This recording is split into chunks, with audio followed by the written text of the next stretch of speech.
muito bem-vindos ao Minas da Colina. Oi, pessoal, eu sou Bruna Teixeira, vascaína, jornalista e também sou fundadora do Minas da Colina, um projeto dedicado a dar voz e protagonismo às mulheres que fazem parte do universo Vasco da Gama.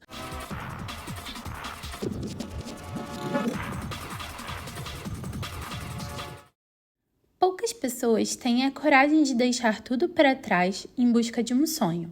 A vascaína Luana Ramos é uma dessas mulheres incríveis. Sua história é marcada por determinação, paixão e um profundo vínculo com Vasco da Gama. Ela saiu de Santa Catarina e veio para o Rio de Janeiro, movida pelo sonho do filho Vitinho de jogar no Vasco.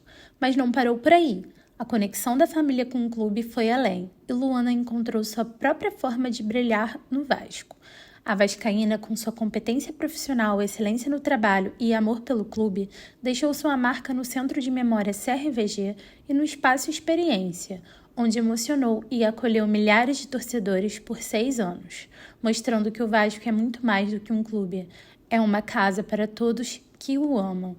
Atualmente, reescrevendo sua jornada como estudante do 5º período de Direito, Luana continua sendo exemplo de determinação e inspiração.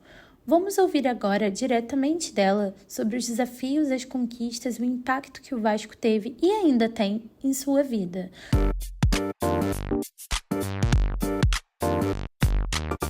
Luana, seja muito bem-vinda ao episódio 3 do Minas da Colina Vasco com Elas, Mulheres no Comando.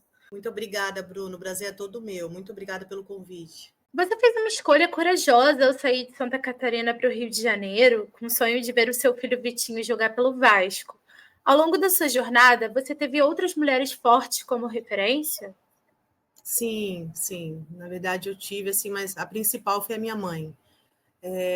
Acho que toda a luta, eu vivenciei toda a luta da minha mãe. Minha mãe era uma mulher nordestina e que se mudou de Recife, né, para Santa Catarina, muito nova e mãe solteira com 3 filhas, e ela se mudou justamente para conseguir algo melhor para a gente, para as filhas, para criar a gente, e ela é o meu grande exemplo, com certeza, de força, de determinação. Então, com certeza, eu me espelho na minha mãe. E como a sua mãe te influenciou em relação à sua visão sobre o que é possível conquistar, tanto profissionalmente quanto pessoalmente? Ela sempre foi muito incentivadora, né? Ela sempre me incentivou muito, e ela sempre tentou passar para a gente, assim, que ela foi mãe de 3 filhas, né? Ela sempre tentou passar para a gente não depender de ninguém, principalmente de homem, para a gente ser independente, correr atrás dos nossos objetivos, dos nossos sonhos. Então, acho que isso foi crucial para mim, assim. Eu sempre via minha mãe muito guerreira, batalhando por nós, sempre correndo atrás do melhor para a gente. Então, isso foi o que é o legado dela, né? Que ela deixou para a gente, para mim e para minhas irmãs. Sim, perfeito. E em relação ao Vasco, como o seu vínculo com o clube impactou a sua relação com a sua família e com a sua própria identidade? O que o Vasco representa para você, visto tudo que vocês conquistaram juntos, tudo que vocês já vivenciaram? Então, o Vasco, ele entrou na minha vida, assim, foi muito mais, assim, eu tô casada há 18 anos, né? E o meu marido é muito vascaíno, muito. E eu via o amor que ele tinha pelo... Eu gostava de futebol, claro, assim, uma coisa que eu sempre gostei, mas eu era muito mais, assim, de acompanhar a seleção brasileira. E aí eu vi o amor do meu marido pelo Vasco, depois veio o meu filho, que era, assim, quando era pequenininho, né, mais ainda. E a gente foi correr... Eu descobri que o Vitor jogava com 5 anos, e aí eu pensei assim, ele joga, né? Só que criança não sabe o que é dinheiro, não joga por dinheiro. A criança joga por amor. Então eu falei assim, não, eu vou tentar ver um teste para ele no Vasco, porque eu acho que o que vai incentivar ele a correr atrás do sonho dele é o amor ao clube, que ele tinha um amor assim.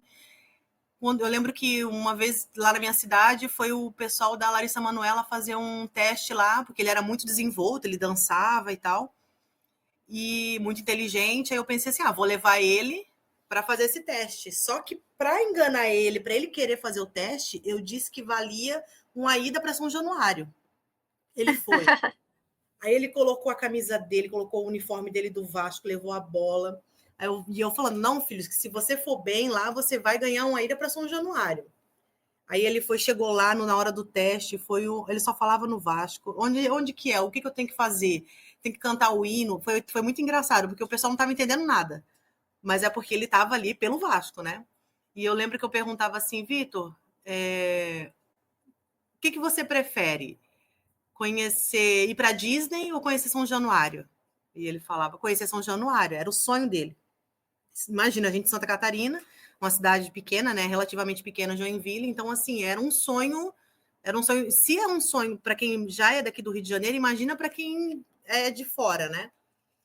E aí eu falei, não, criança joga por amor, então eu vou buscar esse teste para ele, e aí eu fui atrás do teste dele, ele jogava num núcleo lá em Joinville, um núcleo da escolinha do Vasco, e aí a gente veio para o Rio fazer o teste, né? Foi assim que o Eurico entrou. Foi ali em 2015, bem no começo de 2015.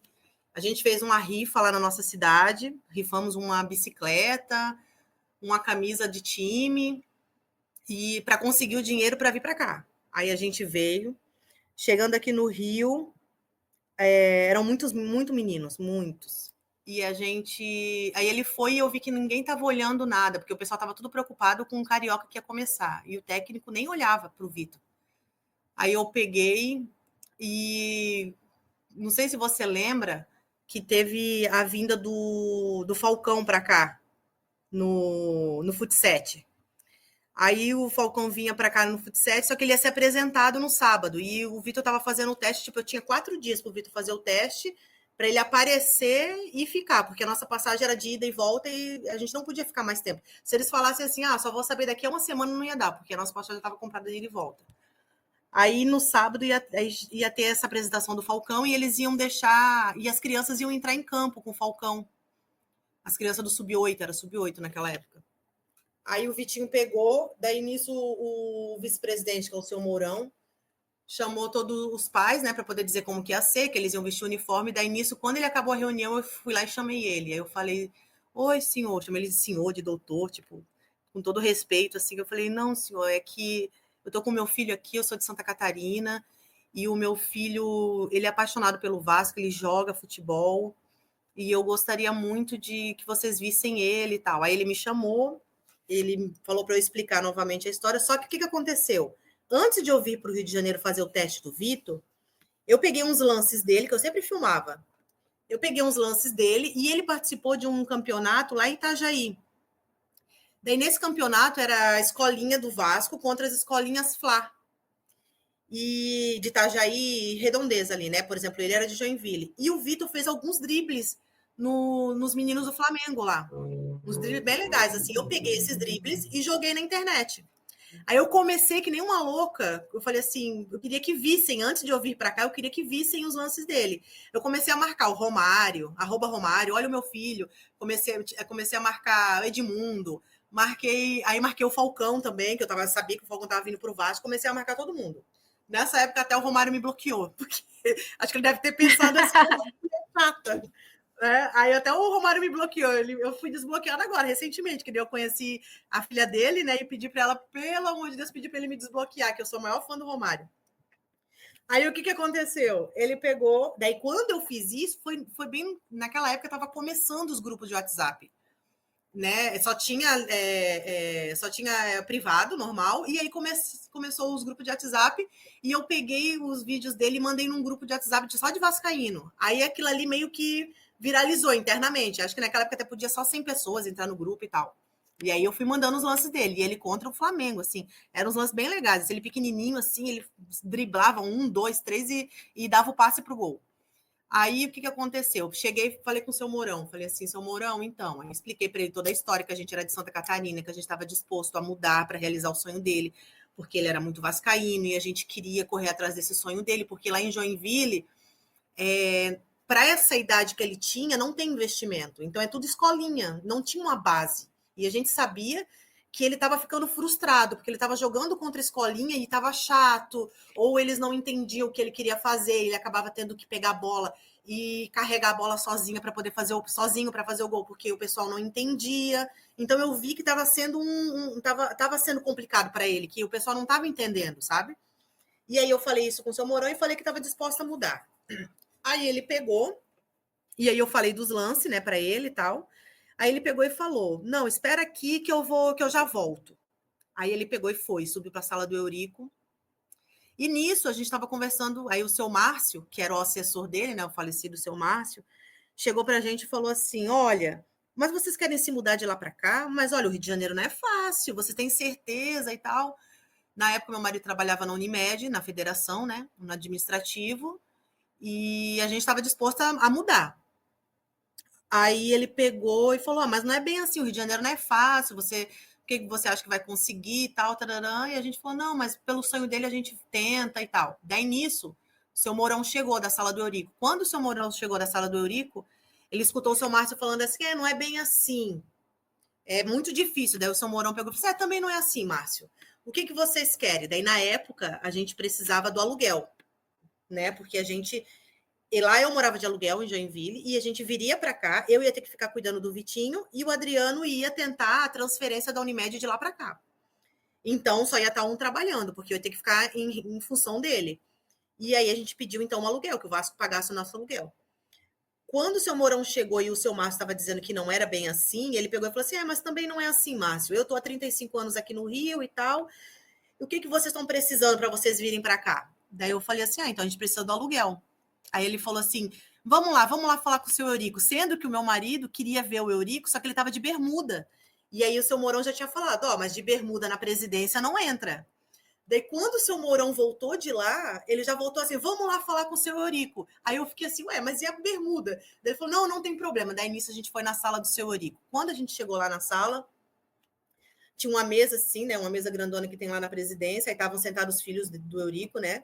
Na época, até eu lembro que eles estavam negociando a vinda do Dagoberto para cá. Eles estavam nessa época, assim, para o pessoal se situar. Aí ele chegou, daí os filhos do Eurico chegaram e falaram assim para o seu Mourão: que eficiência, hein, Mourão? Falou assim. Aí eu fiquei assim, né? Eficiência? Aí nisso o Eurico pegou, veio, falou com o Vitinho. O Vitinho tinha uma televisão assim na presidência e estava passando futebol. O Vitinho virou as costas assim para o Eurico e ficou assistindo futebol na televisão. O Eurico adorou aquilo, né? E aí ele falou: olha, esse aí gosta de futebol mesmo e tal. Meu marido sem palavras, né? Porque estava vendo o Eurico ali, ele estava, né? O Eurico estava acabando de voltar, ele tinha ganho a eleição de 2014. E aí eu que conversei com eles, expliquei e tal, e aí ele falou: não, pode vir. Por que os filhos dele falaram que eficiência? Porque o vídeo do Vitinho já estava rolando, jogando contra o Flamengo, e eles já estavam procurando ele. Só que eu não sabia. E eles estavam querendo saber quem era o menino que jogava contra o Flamengo, que estava dando aqueles dribles, e que eles tinham gostado, e já iam mandar ir atrás. Só que nisso a gente já veio. Então o seu Mourão já entregou para eles o Vitinho, entendeu? Ficou maravilhado porque os dribles foram em cima dos meninos com a camisa do Flamengo. Aí a gente pegou e dali ele falou: é o aluguel que vocês querem? Eu falei: não é nem questão de querer, é questão de precisar. Porque não tem como eu falar que eu vou vir para o Rio de Janeiro, pagar o aluguel, sendo que eu não vou poder trabalhar, porque eu vou ter que ficar com meu filho. Lá em Santa Catarina eu tinha minha sogra, eu tinha minha mãe, que volta e meia me ajudava a buscar ele, a levar, né? A gente tinha um suporte lá em Santa Catarina, só que a gente vindo para cá, eu não ia ter esse suporte. Então ia ser eu, meu marido e meu filho, né? Então eu já tinha essa ciência de que eu ia precisar de alguma ajuda financeira para vir para cá com meu filho. E aí eles deram esse suporte financeiro. O Vasco deu esse suporte financeiro durante 3 anos, pagou o nosso aluguel, né? E aí foi isso. E o Vitinho começou a treinar. Ele começou começou os treinos deles, assim, a realização de um sonho, assim. Para a gente, tudo era tudo muito novo, era tudo muito mágico. O meu marido super realizado, assim, de estar dentro do Vasco. Daí, o que aconteceu? A Unimed não quis dar a conta para o meu marido, porque ele era, assim, modéstia à parte, né? Mas o meu marido era um funcionário muito bom, que para eles colocarem outro no lugar, eu tenho que colocar umas 2 ou 3 pessoas, porque ele era muito focado. Então, eles não queriam dar conta, eles queriam que eu viesse sozinha com o Vitor e que o meu marido ficasse lá. E aí eu falei pro meu marido, falei, não, ou vai os 3 ou não vai ninguém. Porque isso, entendo, eu não julgo quem faz, mas eu, Luana, entendo que a família tem que estar unida. Então, assim, se for para estar na dificuldade, é os 3 juntos. Se for para estar na fartura, é os 3 juntos. E aí, eu não ia querer, por exemplo, correr o risco de, sei lá, perder o meu casamento só para realizar o sonho do Vitor, entendeu? Então, eu entendia que eu tinha que estar junto com meu marido e com meu filho, que a gente junto, a gente conseguiria tudo. Aí o meu marido teve que pedir a conta da Unimed, ele tinha 7 anos de trabalho lá, ele teve que pedir a conta. E a gente veio para o Rio. Aí a minha mãe, até na época, eu lembro que ela falou assim: filha, vende o carro e vão de avião. Eu falei: não, eu preciso do carro porque eu vou precisar levar o Vitinho para os treinos. Eu tinha tudo na minha cabeça já, sabe, Bruna? Pesquisei, Uhum. procurei saber quanto era a quilometragem. Aí eu fiz tudo e a gente veio com um carro e um sonho. A gente veio com o Gente, que nosso. história! Foi. O nosso, a gente tinha, era um Cliozinho, daí a nossa. É um Cliozinho, que até hoje tem o meu carro. É o nosso primeiro carro. E a gente pegou e encheu o carro de coisas, assim, só o básico mesmo. Era assim, tipo, as roupas de frio a gente deixou lá no sul, né? Deixei lá na casa da minha sogra e da minha mãe. Aí a gente trouxe, tipo assim, 3 lençóis, 3 toalhas, tudo 3, assim, só pra gente vir. Daí trouxe a televisão, o videogame dele, que ele só tinha 7 anos na época. E, e aí a gente veio com nada, nada de nada. A gente ficou no hostel aqui perto, o hostel da Iara, né? Que é aqui pertinho, ali perto da Quinta da Boa Vista. Ficamos uma semana lá e já começamos a procurar uma casa para alugar. E eu lembro que o seu Mourão falou para a gente procurar e tal. É até engraçado que na hora do contrato do aluguel que a gente foi fazer, precisava de um avalista, né? Não sei, de alguma garantia, não sei o quê. Aí eu falei com o seu Mourão, e aí ele falou assim: para que garantia melhor do que São Januário? Tipo assim, eles deram querendo dizer que poderia alugar que tenha São Januário, qualquer coisa. Para você ver como foi assim, como foi legal assim a situação toda, assim, que aí o aluguel foi feito no nome do Vasco. E quando ele olha para essa história, tudo que vocês fizeram para ele, foi uma história de muita união da família de vocês, né? Vocês com Uhum. certeza também abriram mão de muitas coisas para poder Sim, vir para cá, e tudo isso partiu de uma tomada de decisão sua, né? sim, Você sempre teve esse espírito de liderança muito forte. sim. Quando o Vitinho olha o que ele fala sobre isso e qual é a sua sensação, você faria novamente? Então, o Vitinho, ele ficou no Vasco dos 7 anos aos 14 para 15, né? Do sub-8 ao sub-15. O Vitinho sempre foi muito pequeno, ele sempre era o menorzinho de todos, mas é uma coisa que ele nasceu com um dom, então isso ninguém tira dele, né? E ele foi nas categorias, sempre foi muito difícil por ele ser pequeno, por ele ser de fora. A cultura é muito diferente, Bruna. Então, para a gente se acostumar, foi assim, para ele se acostumar, foi um pouco complicado, porque ele não tinha aquela expertise, né, que o carioca tem. Então, ele foi aprendendo. Às vezes até o sotaque, às vezes o professor falava, ele não entendia o que o professor estava falando, porque o sotaque era diferente, falava muito rápido e tal. Mas então ele ficou esses 7 anos no Vasco. A gente, nesse tempo, assim, meu marido ficou aqui, porque daí a Unimed não quis dar conta para ele. A gente ele ficou desempregado aqui durante um tempo, não teve seguro-desemprego. E depois de um tempo abriu uma vaga no Vasco. E aí o meu marido começou a trabalhar no Vasco como supervisor de futsal, né? E ele, inclusive, está até hoje, já faz 10 anos que o meu marido trabalha no Vasco como supervisor como supervisor, né?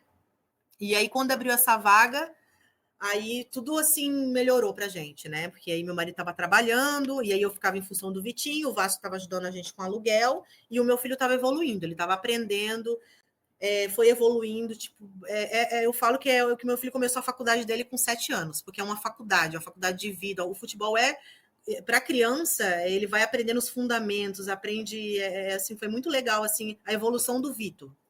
E ele saiu, né, porque ele acabou sendo mandado embora, porque por questão de altura, de maturação, né, e que também eu vejo que Deus sabe de tudo, porque ele evoluiu muito também com essa saída dele.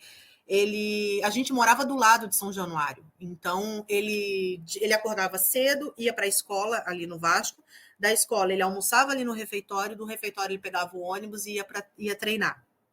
Depois ele voltava, jantava ali no Vasco mesmo e vinha para casa e ia dormir. Então, assim, a rotina dele estava toda redondinha, né? Ali no Vasco, agora para o final, né? E aí eu comecei a trabalhar no Vasco quando ele tinha 10 anos, porque até os 10 anos ele precisava de mim para levar para treino, ele tinha treino de campo, de futsal, ele tinha os jogos no final de semana, então o meu marido ficava trabalhando e ele precisava que eu levasse ele para essa logística toda, né? Para essa rotina toda. Quando ele fez 10 anos, a partir do sub-10, o ônibus levava e trazia. Então chegou um momento que eu falei assim, ué, o que eu vou fazer agora da minha vida? Antes eu vivia em função do meu filho e agora eu não preciso mais, ele não precisa mais de mim. Aí eu falei, eu preciso arrumar um emprego. Foi aí que eu comecei a trabalhar ali no Vasco, no Salão de Troféus, que depois virou o Espaço Experiência, né? E o Tour da Colina, que a gente iniciou o Tour da Colina, o Centro de Memória ali, eu trabalhei nesses lugares ali, acabei fazendo meu curso de guia, mas foi depois que eu vi que o Vitinho não precisava mais de mim o tempo todo. E aí ele foi mandado embora com 14 para 15 anos por tamanho, que sempre foi uma questão para a gente, ele sempre foi menor, e por questão de maturação. Não, ou seja, não, quem entrou, não digo Vasco, é quem entrou, não esperou ou não procurou saber o que estava acontecendo, se ele ia crescer ou não, e a gente fazendo todos os exames, tá, Bruna? Só que teve essa questão ali. Beleza. Pra gente, assim, o chão abriu, assim, pra gente. A gente ficou muito decepcionado. Mas, assim, sempre entendendo, eu sempre procurei entender que Deus sabe todas as coisas e que aquilo era para o amadurecimento dele. E dito e feito, né? Que o Vitor evoluiu muito. Então, ele foi para o Bangu. Ele está há 2 anos no Bangu e é assim, ele viu assim o que como era a questão de logística, que aí ele passou a ter que aprender a andar sozinho no Rio de Janeiro, pegar ônibus, trem, metrô. Ele se vira hoje completamente, sendo que antes ele só ia até São Januário, pegava o ônibus e ia para Caxias, ia para os treinos, para os jogos. Agora não, agora ele passou a ter que ir sozinho, porque eu e o pai dele estavam trabalhando. Então eu acredito que isso fez com que ele evoluísse muito, fez com que a mentalidade dele mudasse e fez também com que eu me orgulhasse muito de quem ele estava se tornando. Por quê? Porque não estava fácil, estava muito difícil e mesmo assim ele nunca reclamou para ir para treino, acorda às 5 horas da manhã, vai para o treino sozinho, tem a responsabilidade dele. Então eu fui vendo que o meu filho queria mesmo, não é uma coisa que eu quero e meu marido quer, não, é uma coisa que é o sonho dele e que agora ele corre atrás. Então, assim, ele dá muito valor para o que a gente faz, assim, para o que a gente fez, né? Inclusive, a gente hoje vai fazer 10 anos que a gente está no Rio. Nesse meio tempo, eu acabei perdendo a minha mãe. Então, os últimos 6 anos da minha mãe, eu não consegui estar com ela, porque a gente veio atrás do sonho do meu filho. Se tu perguntar assim, você se arrepende, Luana? Vou te dizer que não. Não me arrependo, até porque na época foi a minha mãe que me incentivou e também porque o meu filho evoluiu muito e em nenhum momento eu tive dúvida de que o meu filho não é para bola, sabe? Ele tem o dom e, claro, é um caminho difícil, é árduo, mas ele está no caminho. Ele tá mostrando que ele quer mesmo ser jogador e que, se Deus quiser, vai dar tudo certo. A gente bate naquela questão da referência, né? Porque você teve a referência da sua mãe, uma mulher muito forte que te incentivou também nos seus sonhos, e agora você transmite esse legado para o seu filho e ele ainda bem consegue reconhecer, né? E com certeza ele vai se dar muito bem. Ele é um garoto muito maduro, né? E quem sabe aí não volta para o Vasco, né? O grande sonho, o nosso sonho. Exatamente. Bruna, tem uma coisa que é muito legal. Bruna, tem uma coisa que é muito legal que eu até gosto de falar essa história. Eu não falo para muita gente, não, mas vou falar para você. É muito interessante assim as coisas que Deus faz, né? Mas o meu filho, quando o Vasco foi rebaixado lá em 2013, o Vitinho é de 2007, né? O Vitinho tinha 6 anos. E foi lá na minha cidade, foi em Joinville. E eles iam naquele jogo. Meu marido e meu filho iam, eu não ia poder porque eu estava trabalhando, e eles iam naquele jogo lá na Arena Joinville. Tu lembra? Sim, o jogo da confusão com o Atlético Paranaense. Né? Isso mesmo. E eles iam naquele jogo e Por questão financeira, eles não foram. Estava muito caro o ingresso naquela época e aí os dois não foram. Graças a Deus que não foram. E aí o que aconteceu? Aconteceu aquela briga toda e o Vasco foi rebaixado. Meu marido é uma pessoa extremamente assim, ele é muito forte e tal, e ele foi pro quarto chorar. Bruna, eu nunca tinha visto meu marido chorar. Aí ele foi pro quarto chorar por causa do rebaixamento do Vasco. E eu lembro como se fosse hoje. O meu filho chegou, ele tinha 6 anos. 5 para 6, acho. Ele chegou, foi lá no meu marido e falou assim: pai, não chora não, pai.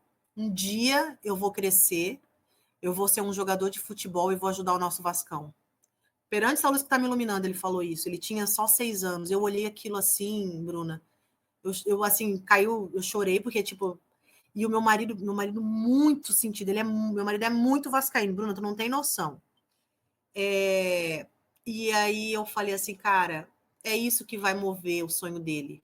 É o Vasco, é esse amor pelo Vasco que ele tem. E aí foi a partir dali que eu decidi que eu ia tentar um teste no Vasco, porque eu achei tão bonita aquela, aquela atitude dele, sabe? Uma criança de 6 anos que estava vendo seu pai chorando pela primeira vez e ele chegar pro pai assim e falar: pai, não chora não. Um dia eu vou crescer, vou ser jogador de futebol e vou ajudar o nosso Vascão. Foram com essas palavras que ele falou, eu nunca mais me esqueci. E aí foi É, isso que fez eu vir atrás do sonho dele também, né? Acho que claro, são várias coisas, né? Mas isso também foi um determinante para eu vir para o Rio de Janeiro, para eu trazer ele. e a história de vocês já tem muita resiliência, ela já se conecta muito com a história do Vasco, né? Sim, sim. Então, e a sua caminhada no Vasco, ela não foi apenas sobre o Vitinho, mas você também conquistou muito crescimento e evolução ao longo desses 6 anos que você trabalhou no clube, ao longo desses anos que você acompanhou seu filho também por lá. Então, no meio de tudo isso, quais foram os maiores aprendizados que você tirou dessa sua vivência no clube, dentro do Vasco? Então, como mãe de atleta, a primeira questão é que a primeira coisa que eu aprendi é tentar não ser tão ansiosa, entender que um dia eles vão jogar, no outro dia eles vão estar no banco e que isso é normal e que acontece. E como funcionária, assim, eu sou muito curiosa, né? Então, a gente já conhece assim a história do Vasco, claro que todo vascaíno a gente tem esse DNA, né? A gente não é torcedor modinha. Então a gente gosta de saber da história do Vasco, que é muito bonita, e a gente vai acrescentando, né? Vai aprendendo. Cada dia é uma descoberta, porque é uma história muito rica. Então, quando eu fui trabalhar no Centro de Memórias, aí eu estava num parque de diversões para mim, né? Porque eu fui atrás da história, fui descobrindo e fui me apaixonando cada vez mais. É uma história muito bonita, rica. E isso fez com que eu me apaixonasse ainda mais pelo Vasco. E aí acabou que eu quis fazer o curso de guia de turismo, né? Para poder guiar dentro de São Januário, contando a história, que é uma coisa que eu gosto.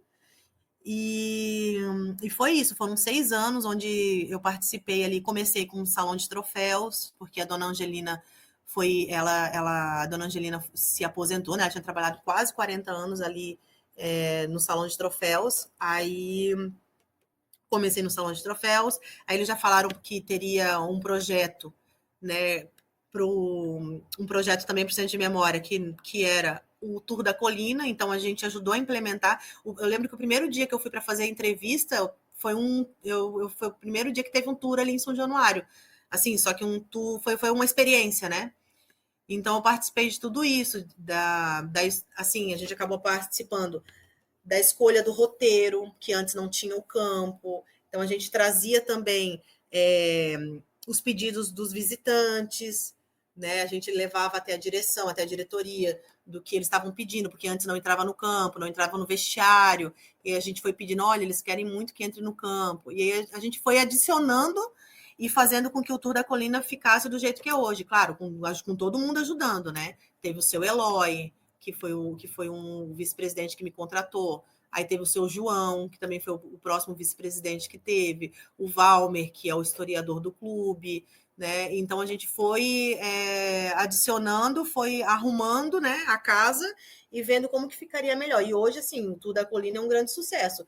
é um ponto turístico, né, do Rio de Janeiro. Então, todo vascaíno que acaba vindo para o Rio de Janeiro vem para São Januário para fazer o tour da colina.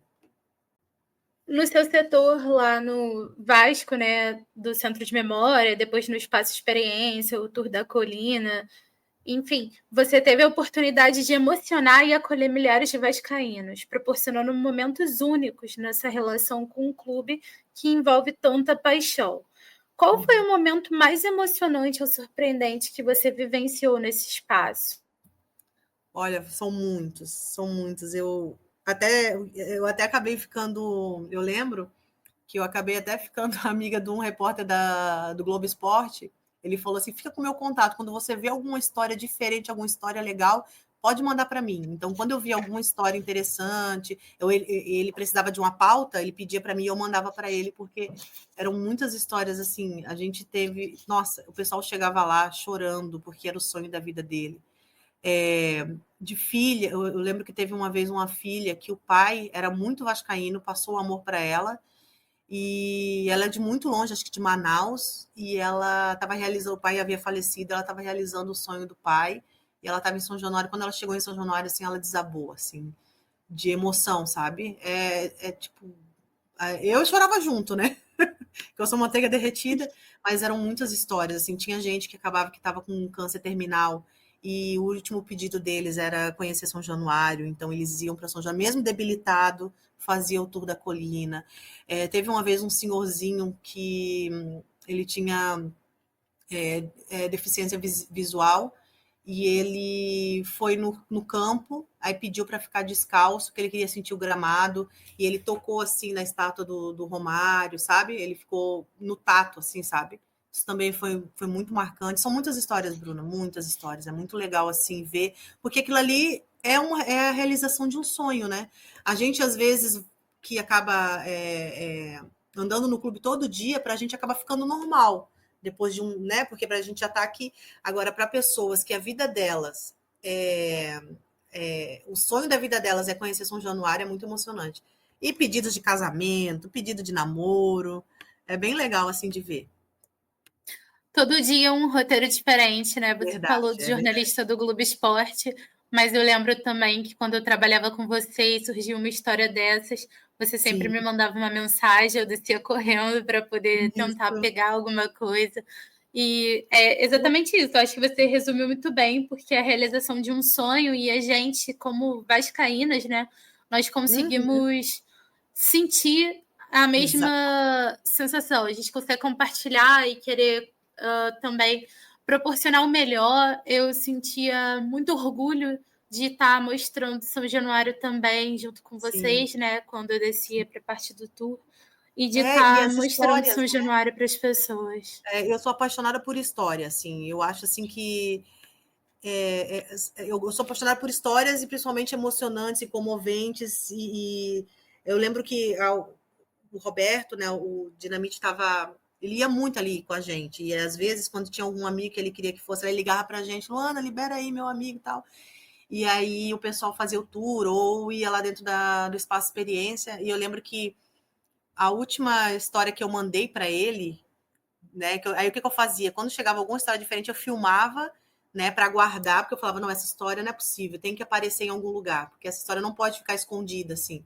E aí teve a história de uma senhora que ela era funcionária do Vasco quando o Roberto era presidente, e o neto dela nasceu no dia do aniversário do Roberto, no dia. Aí ela pegou, em abril, né? Aí ela pegou, e na época, quando o Roberto soube que ele tinha nascido no dia do aniversário dele, ele fez um enxoval para a criança. Deu um enxoval para ela, berço, tudo, tudo. Aí ele deu um enxoval para o neném, e aí, 12 anos depois, 14, eu acho, o menino já estava fazendo 14 anos, e ela foi lá em São Januário, tirou foto com aquela foto histórica do Roberto, né? E e aí ela contou a história para mim e mostrou assim o macacãozinho que ela ainda tinha guardado com a assinatura do Roberto, assim. Eu peguei e mandei para ele. Nossa, ele ficou muito emocionado, muito feliz. Então, são coisas assim, eram histórias que apareciam pra gente que chegava uma hora que a gente falava, não, isso aqui não pode ficar só com a gente precisa a gente precisa mandar para alguém. Aí eu mandava para ou até para a pessoa que por exemplo, o Roberto precisava saber daquilo, para ele ficar com o coração quentinho, para ele ficar feliz, ele estava em tratamento na época, então ele até se emocionou no dia que eu mostrei para ele, assim, então é isso que é legal, assim, isso que é bacana, são histórias, né? Ai, que lindo, são histórias que conectam, né, e fortalece também essa questão da raiz da comunidade vascaína, do E eu DNA adorava vascaíno, quando que você você estava sente lá, mais orgulho. e eu adorava quando você estava lá, porque aí era ali, né? Eu só, Bruna, tem uma história aqui. Você já vinha, catava a história, então você tinha você não tinha vaidade de tipo assim, não, eu que tenho que. Nem você e nem eu tinha vaidade. Né, com relação a isso, era tudo pelo Vasco. Então, assim, eu não ligava se eu entregasse uma história para você, não precisava estar falando que a Luana mandou, não. Eu só queria que a história aparecesse. E você também não tinha nenhuma vaidade, tipo assim, o que essa garota quer? Que ela tá querendo mandar na minha pauta, tipo isso, entendeu? Então era muito legal isso, porque daí era um link direto, né? Eu já mandava para você geralmente gostava das histórias, e você já publicava ou escrevia sobre a história. Eu achava muito legal isso. Sim, era muito genuíno, né? Acontecia de uma forma assim muito natural. Era Nossa, eu muito tô toda arrepiada só de lembrar, porque foi um verdade. período assim muito gratificante e a gente inclusive passou por cima de muita burocracia que muitas vezes Foi. foram criadas, né? Em época de pandemia, né, Justamente para amiga, também. sim, mas para poder valorizar os torcedores, né? Uhum. E assim, quando você pensa em tudo que você já conquistou no Vasco, como você enxerga a sua importância na trajetória da história do clube? Então, com relação ao Vasco, assim, eu a gente acaba se confundindo, porque ali a gente era torcedora, primeiramente, a gente era a mãe do atleta, né? Eu era a funcionária, a esposa também, que meu marido trabalha lá no Vasco. Então, eu até brinco, quando o torcedor ia lá e falava assim, ai, não sei o que, mas até Vasco. Não, eu sou vascaína, e eu sofro mais, porque se o Vasco, por exemplo, não ganha, eu não recebo. Então, a gente ficava nessa, né? Então, eu até brincava, não, pode ter certeza que mais para torcer mais pelo Vasco do que a gente é difícil. E com o Vasco, eu acho que eu cresci muito profissionalmente, eu cresci muito humanamente, porque a gente aprende a se colocar no lugar do outro, né? E eu costumo dizer que o Vasco é uma ideologia de vida. É tipo, é melhor para criar um filho quando ele está no caminho do Vasco, porque daí você chega, olha, Vascaíno não é para ficar trapaceando, não, Vascaíno não rouba. Então a gente começa a usar também o Vasco como ó, tá vendo? Vascaíno não faz isso, tem que ir no caminho certo e tal, tem que estudar. Então era até mais fácil para eu criar meu filho, eu brinco, né? E também a gente fica com essa humanidade, né? Com essa questão de se colocar no lugar do outro, de entender que a gente não desiste nunca, que é contra tudo e contra todos, que é sofrido, mas que vale a pena. Entendeu? Tipo, que a gente não abandona nunca, que a gente tem que ser fiel. Então, eu acho que nesse sentido, como torcedora, eu cresci muito. Aí vem também que eu tive as minhas. Era muito legal porque a gente acabava conseguindo assistir a jogos importantes, a gente conseguia, às vezes, ter acesso aos jogadores, né, porque a gente estava ali perto. Então, assim, era muito legal também essa parte. E amiga, assim, eu sou um pouco assim, eu sou um pouco comedida, assim, com relação a achar que eu fiz alguma coisa ou tal, assim, sabe?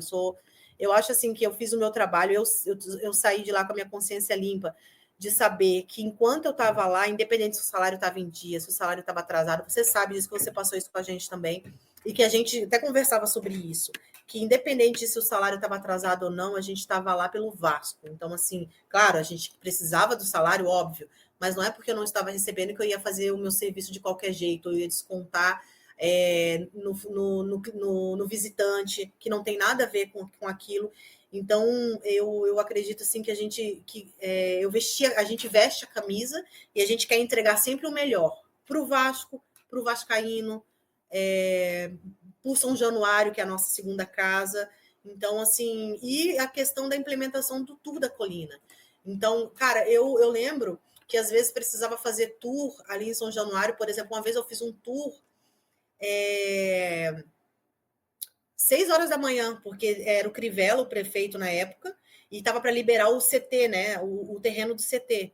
E aí ficou naquela, quem que vai receber ele? Porque ele não podia receber, ele não podia ir mais tarde, tinha que ir de manhã. Aí eu falei, não, eu recebo ele. Aí foi muito legal, contei a história do Vasco para ele. Tinha coisas que ele não sabia sobre a questão de que o Vasco foi expulso do Campeonato Carioca por ter negros, pobres e operários. E ele é botafoguense, né? E aí eu peguei e contei a história para ele, ele ficou admirado com aquilo. Então era muito legal, era muito gratificante saber que, querendo ou não, aqui, assim, longe de mim dizer que eu fiz alguma coisa, Deus me livre. Mas assim, ele estava para liberar o terreno. E antes de liberar o terreno, ele fez essa última visita lá e ele fez o tour da colina ali dentro da experiência. E aí saber que eu fiz parte disso também, sabe? Dá um orgulhozinho, assim, sabe, Bruna? De saber assim, olha, ele era o prefeito na época, eu falei sobre o Vasco para ele, e aí logo em seguida foi assinado. Então, assim, o cônsul, quando foi o cônsul de Portugal também, eu fiz o tour ali dentro para ele. Quando o Cano veio para o Vasco, era muito legal também. O Cano não sabia de nada da história do Vasco. Eu fiz um tour com ele para o São Januário, eu fazia questão de contar a história do Vasco. Para ele saber quem era o Vasco, né? As crianças, os meninos da escola ali do Vasco. Cara, eu fiz tour com o Andrei, com o Thales, sabe? De chegar para eles e fazer com que eles se conscientizassem da importância da história do Vasco para o futebol mundial. Né? Então eu fazia questão de dizer para eles assim: olha, se não fosse o Vasco, talvez a gente não teria conhecido Pelé, porque o Vasco lutou contra o racismo em 1924 e o Pelé ganhou a sua primeira Copa do Mundo em 1958, 24 anos depois. Então, talvez, se o Vasco não tivesse tido essa decisão de lutar contra o racismo e ser excluído do campeonato por ter tomado essa decisão, talvez a gente não chegaria a ter conhecido o Pelé. E o pessoal fala, mas alguém ia fazer isso. Se não fosse o Vasco, teria sido outro. Eu costumo até dizer, porque o futebol era um esporte de elite, com tal qual a Fórmula 1. Quanto tempo depois? Quando que a gente veio ter um primeiro negro a ganhar uma Fórmula 1? Aqui nos anos 2000. Então, eu acho que é sobre isso, entendeu? Então, é fazer com que eles entendam isso, com que eles respeitem a história do Vasco, com que eles entendam a grandeza da camisa do Vasco. Então, eu fazia isso com muito prazer e eu procurava mesmo pegar, assim, lá na alma, assim, sabe? No coração deles, para eles verem o quão bonita é a nossa história, o quão bonita é a história do Vasco. E eu lembro que eu fiz tour com o Thales, fiz tour com o Juan Batata, fiz tour com o Andrei, né? Claro, outros meninos que a gente também não lembra, mas assim, quando tinha um tour assim com a base, eu fazia questão de fazer o tour com eles, que eu queria passar para eles essa nossa história. Quando eu pensei nessa pergunta para você, eu fiquei refletindo que eu achava que você fosse ser muito humilde. Mas, para mim, se me perguntasse uma das pessoas que melhor trabalhava lá no clube, com certeza eu iria lembrar de você. Justamente Obrigada. por isso, porque você sempre trabalhou com muita sensibilidade e você sempre se dedicou muito. Eu nunca vi você fazer nenhum tour mais para baixo, eu nunca vi você tratar mal ninguém. Você sempre foi essa pessoa, muito verdadeira, muito clara e Obrigada. era muito transparente tudo que você tentava passar para as pessoas, tratava todo mundo de uma forma igual.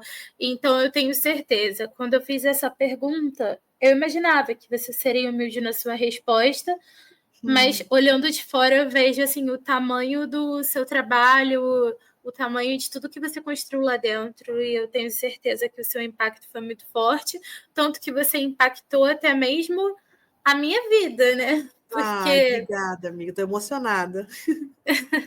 você foi uma das melhores amigas que eu tive lá no Vasco. Eu comecei a admirar muito a sua trajetória, a sua história, que é muito bonita também de vida. Enfim, e o seu lado profissional também. Te acho uma mulher muito forte e esse foi um dos motivos que eu pensei logo no seu nome em poder te chamar para participar do nosso podcast. Muito obrigada, Bruna. Nossa, estou até emocionada aqui. Obrigada mesmo, de coração.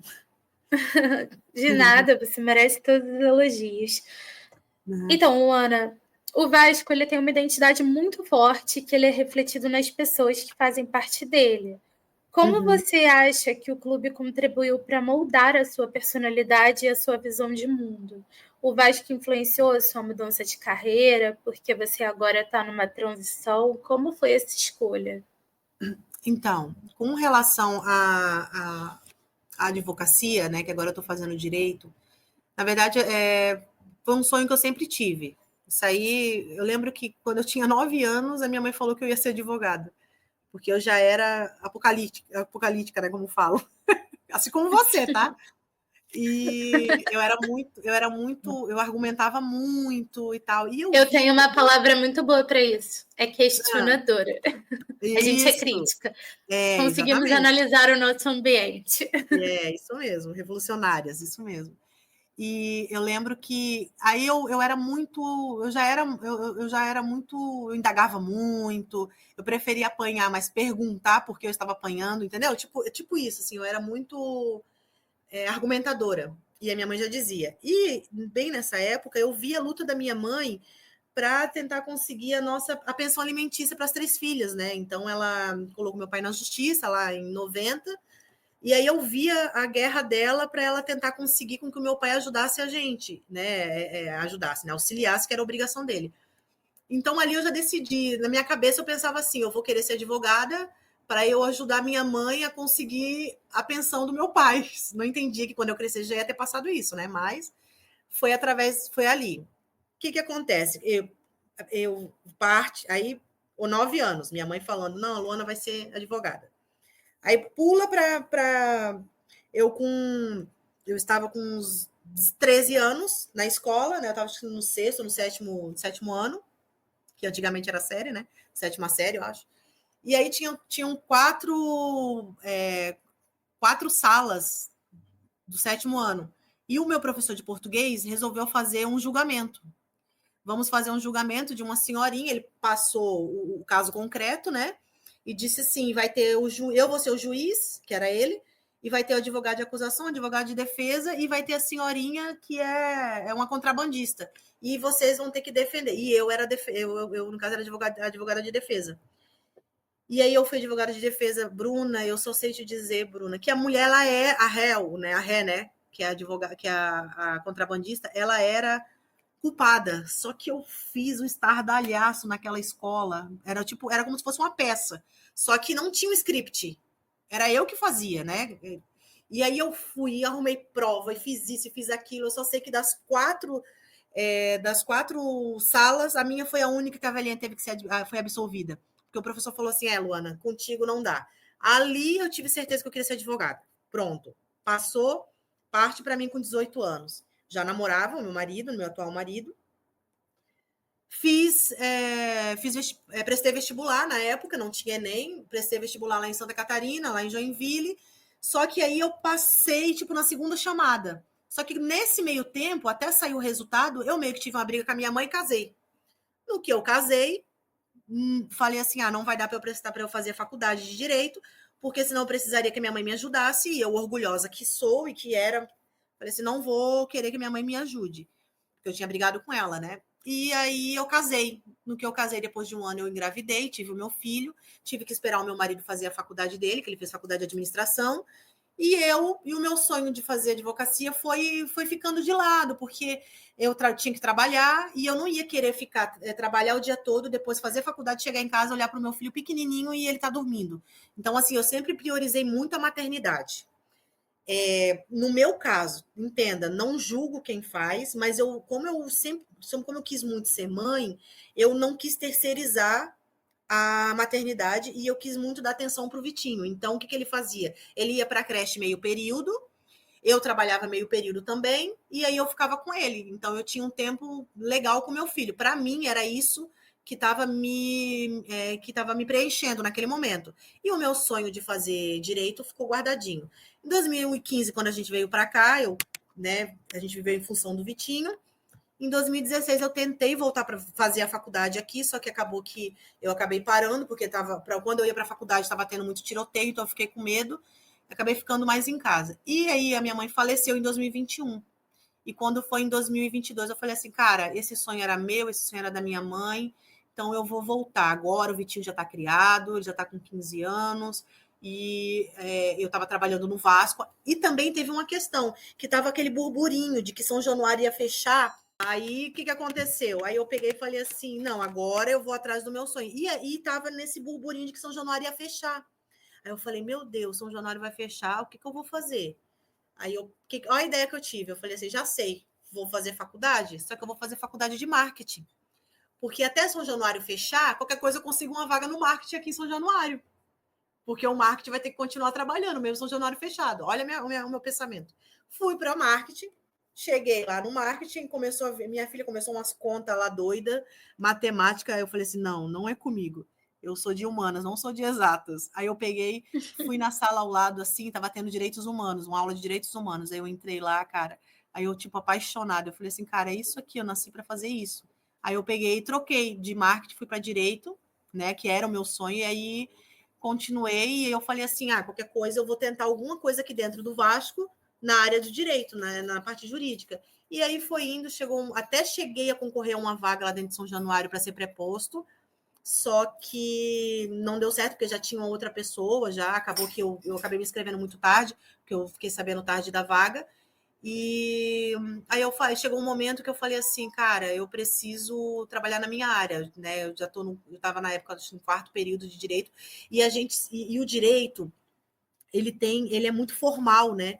Então, claro, eu amo futebol e tal, e ali no Vasco a gente falava muito sobre futebol, sobre Vasco, que eu amo, tá?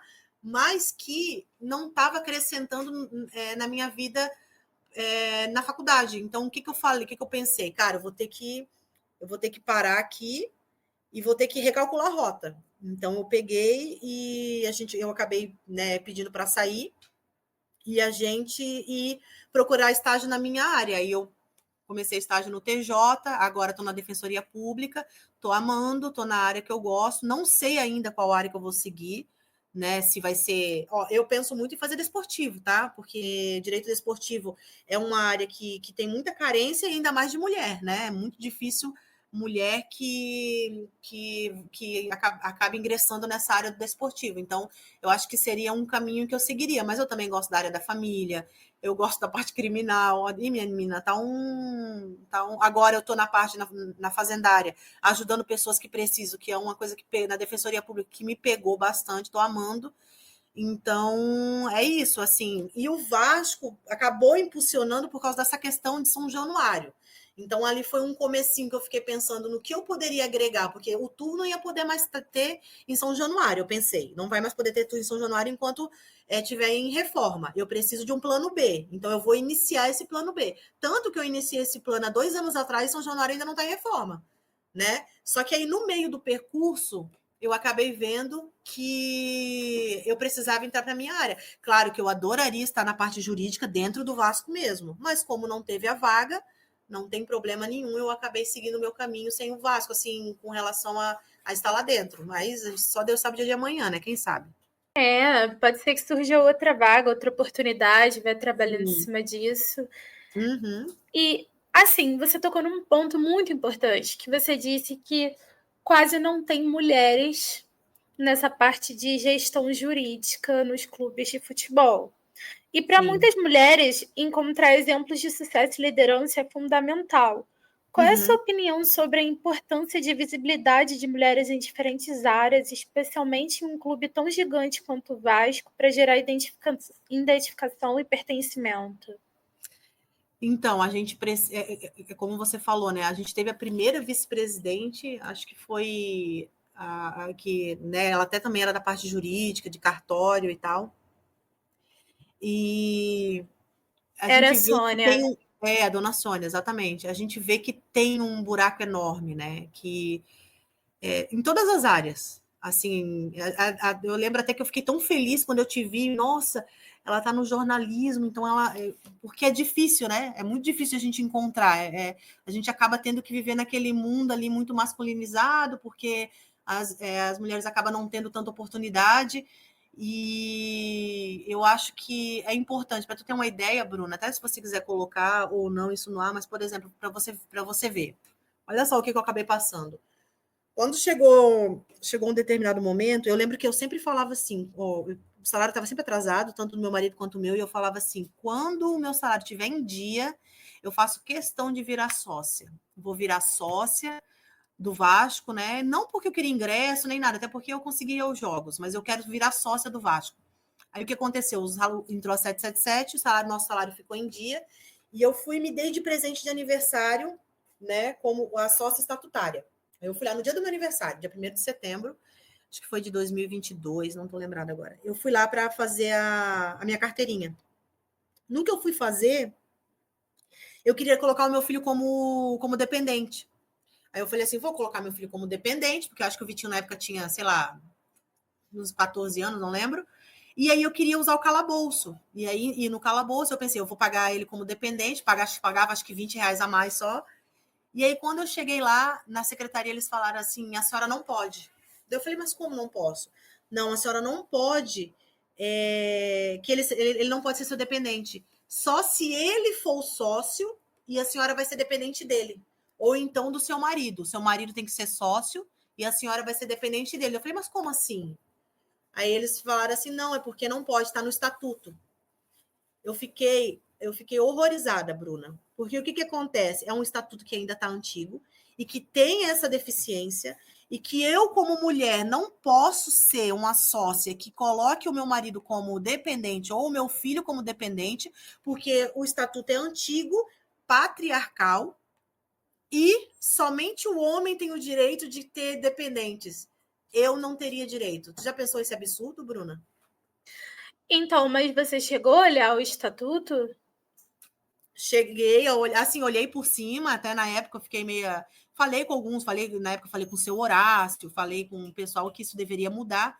E aí é isso, para você ver assim, como ainda tem coisas, como tem coisas ainda que precisam ser mudadas. Você entende? Que, tipo assim, que ainda existe um machismo ainda, por mais. E olha que o Vasco é um clube que está à frente, né? Cara, a gente teve a Marta, que a Marta, né, foi do Vasco com 14 anos.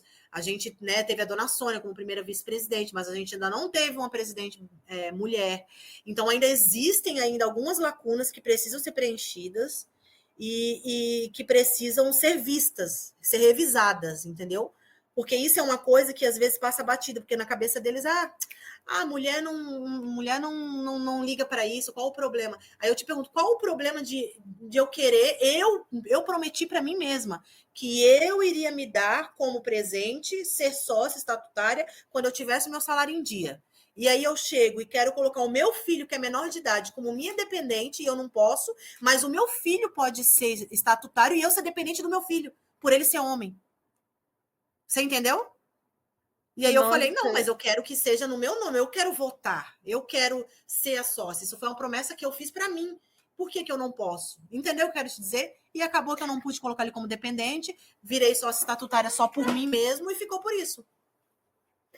Então, para Então, você ver, essa é uma das questões que isso, e claro que eu estou sabendo sobre isso porque eu precisei e eu fui atrás. Só que existem outras coisas que precisam ser reformuladas, que precisam ser mudadas, entendeu? E que precisam ser vistas. E aí eu te digo, Bruna, quem que vai ver isso? É o homem? Não vai ser um homem que vai ver isso. Porque ele vai tá vendo os interesses dele. Para ele, na cabeça dele, não vai ter uma mulher que queira ser sócia do Vasco. Entendeu? Na cabeça, quem precisa estar lá dentro para poder ver esses detalhes? É a mulher vascaína, a mulher que atuante, a mulher que gosta de política, que gosta de futebol, que gosta de ver essas questões sociais, entendeu? Que está ligada nisso, que tá antenada com essas situações. Então, eu acho que é mais sobre isso, sim. E isso é só uma coisinha.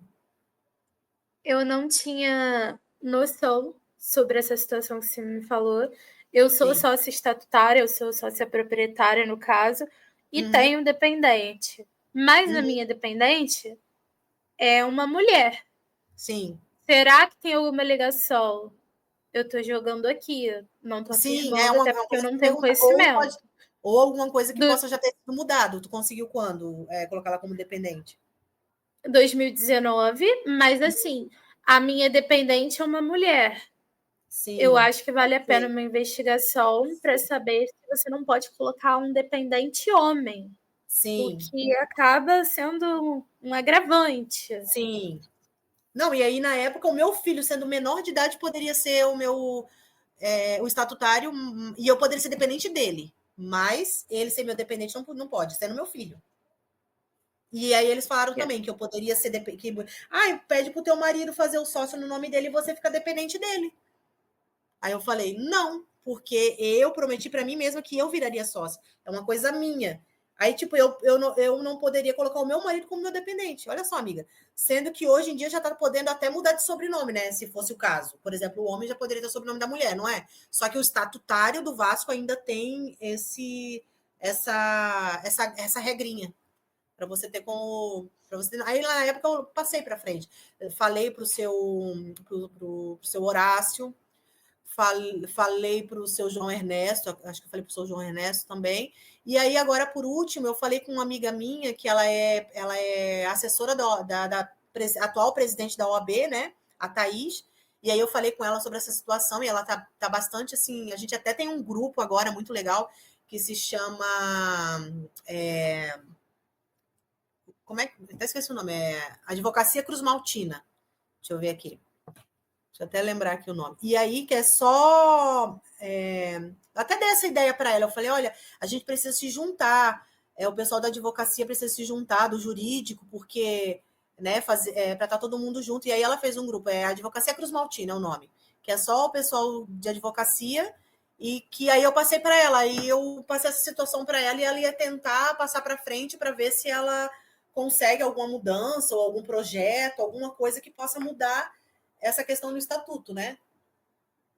Sim, isso é muito interessante. Vocês já têm um projeto já aí alinhado com o Vasco, que se você conseguir revolucionar isso, né? Tentar resolver, tentar entender, eu acho que vale a pena estudar esse estatuto, tentar também falar com outras pessoas para ver Tá se a podendo mudar, informação né? que foi passada para você também tem fundamento, se é isso mesmo, porque realmente, se for, é um absurdo muito É. grande.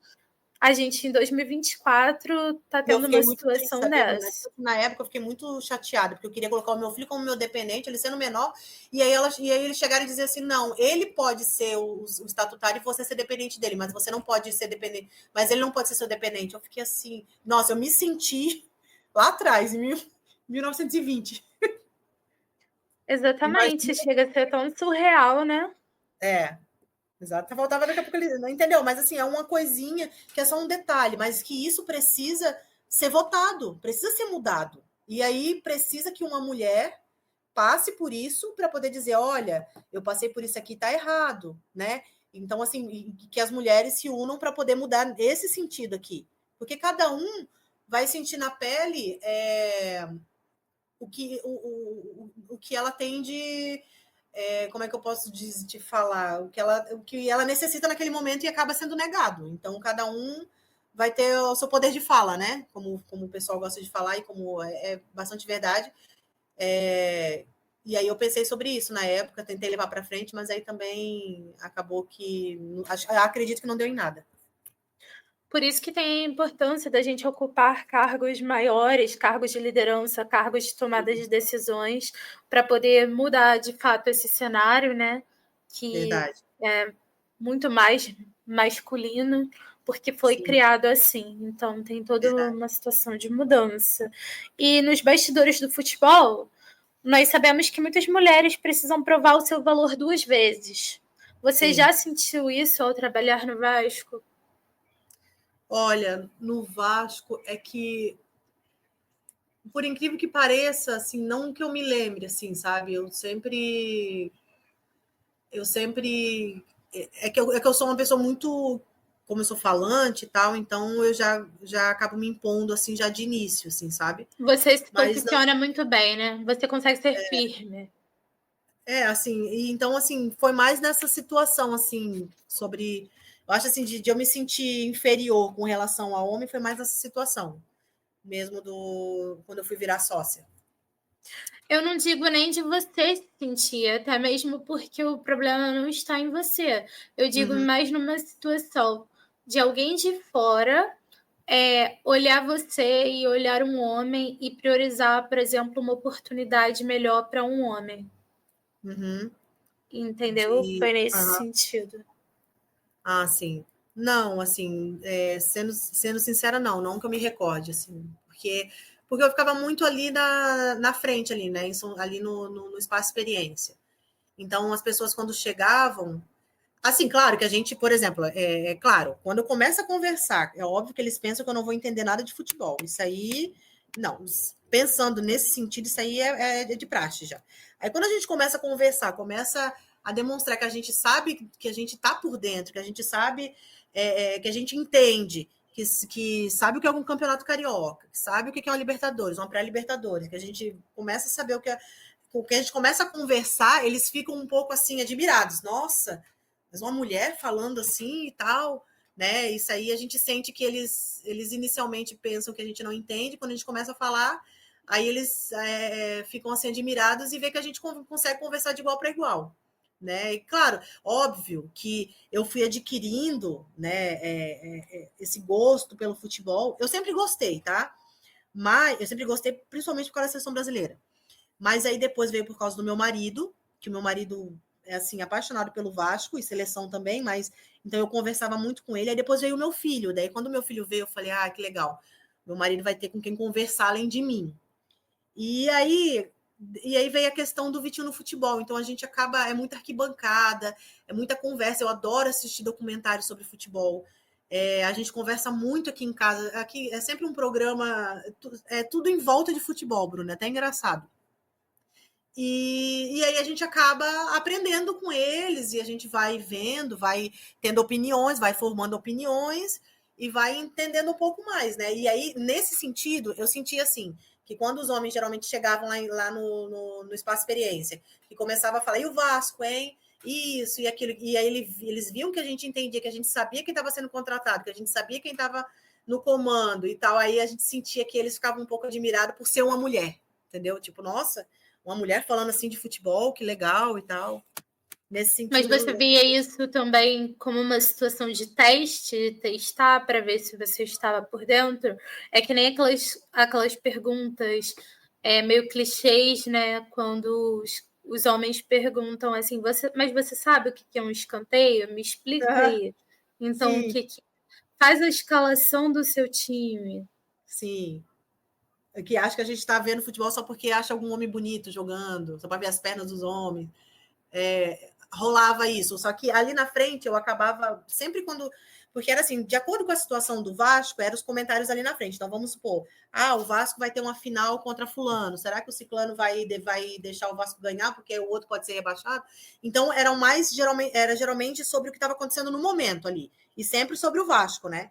E aí, como eu acompanhava tanto assistindo jogos de casa ou de São Januário, ou porque eu estava sempre em contato, vendo tabela e tal, eu sentia que era mais uma questão assim de que eles achavam que eu não ia entender do que eles estavam falando. E aí, quando eu começava a dar minha opinião, e tinha uma opinião formada, e às vezes era uma opinião que ia de encontro com o que eles estavam falando, ou às vezes divergia, né? Chegava assim, não, mas eu acho que nesse sentido aqui também tem essa questão aqui, ele tá cansado, ou ele, entendeu? Eu começava a debater, e aí eu sentia que eles ficavam um pouco admirados, assim, de tipo, nossa, e aí, mas, claro, continuava conversando, mas era na questão de. Era como se fosse um desdém inicial e depois uma surpresa. E é legal ver isso. Entendi. Eu acho legal. Perfeito. Não E deveria ser, né? Luana, Mas no final é legal que a gente se supera. Oi, Bruno. para finalizar a nossa conversa, ao olhar para o futuro, o que você espera para as próximas gerações de mulheres? O que precisa para elas se sentirem cada vez mais empoderadas, respeitadas e acolhidas no meio esportivo e na sociedade em geral? Eu acho que é se impor, a gente tem que se impor, a gente tem que ser curiosa mesmo, se interessar, né, pelas situações, por tudo que acontece no futebol. E eu acho também que é como você falou, né? A gente precisa mesmo que as mulheres procurem, almejem cargos, cargos de diretoria, cargos mais altos, porque é só assim. Você vê aí, né, a Leila, né, no futebol. Você vê o que essa mulher está fazendo, o que ela faz lá no Palmeiras.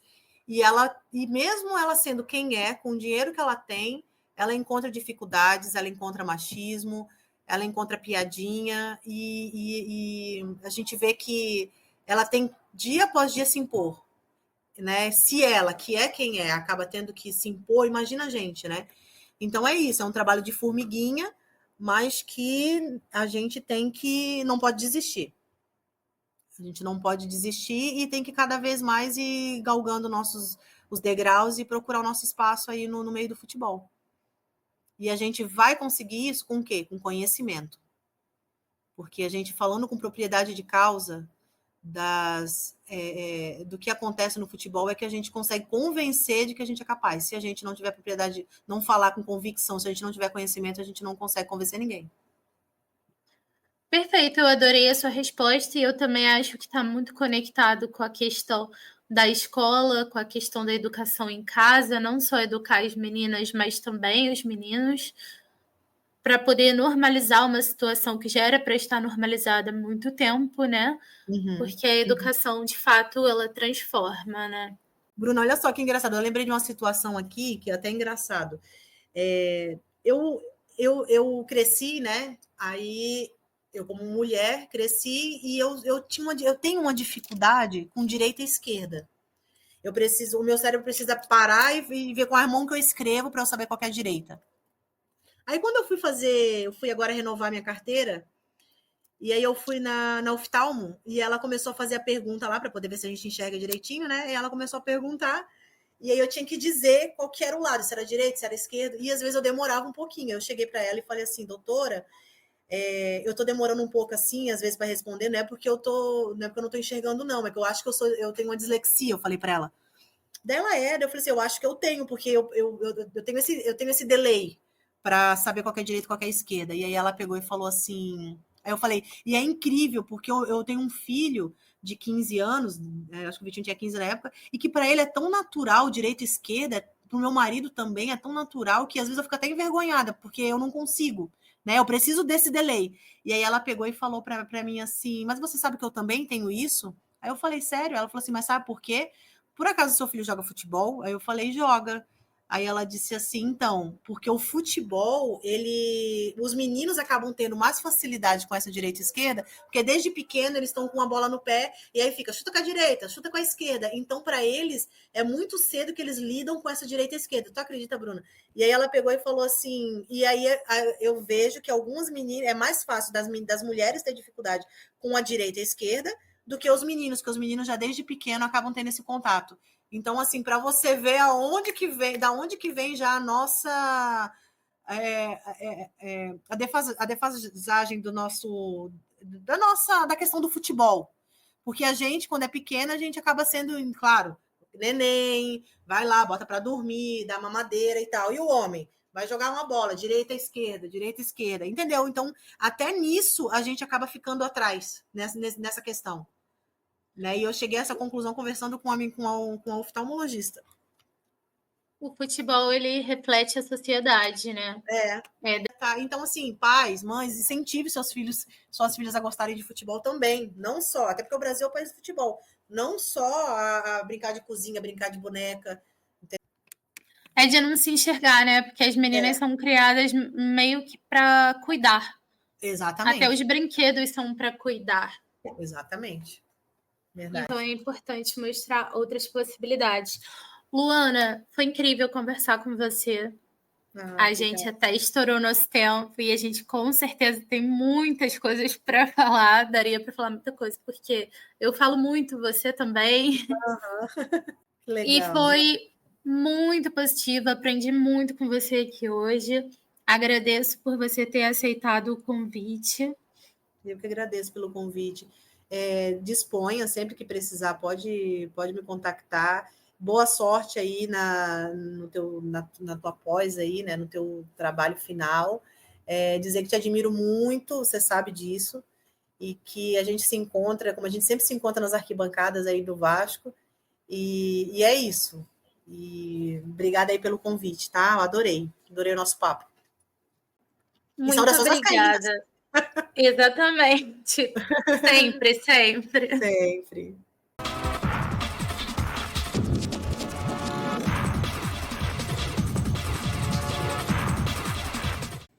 Chegamos ao final de mais um episódio do Vasco com Elas, Mulheres no Comando. Foi incrível compartilhar a história inspiradora da Luana Ramos e sua relação com o Vasco, marcada por paixão, coragem e pertencimento. Esperamos que você tenha se emocionado e se conectado com esse bate-papo tão especial. Queremos agradecer a você, ouvinte, por estar conosco até aqui. Sua presença é fundamental para fortalecer essa troca de histórias. E prepare-se, porque no próximo episódio teremos mais uma mulher revolucionária que faz a diferença. Ana Gomes, vascaína e assessora de imprensa do futebol feminino do Vasco da Gama. Vamos explorar o impacto e a importância do futebol feminino no clube e como Ana contribui para essa trajetória. Enquanto isso, não se esqueça de seguir o nosso perfil no Instagram, @MinasDaColina. E se inscreva em nosso canal no YouTube para não perder nenhum detalhe dos próximos episódios. Nos vemos em breve e lembre-se, Vasco com elas e por elas.